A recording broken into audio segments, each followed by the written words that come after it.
Kia ora e te whānau, ko Maria Sydney tōku ingoa, ko tēnei te waiata, tēnā koe.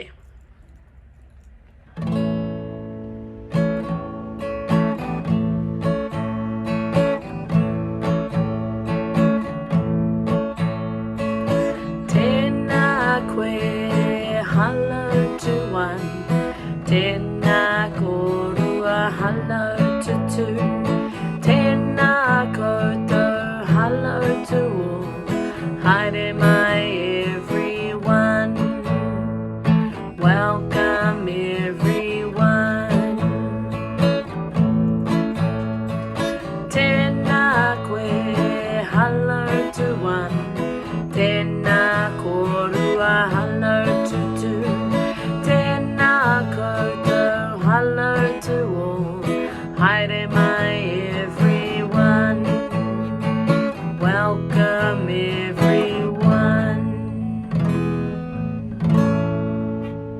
Mauri ora.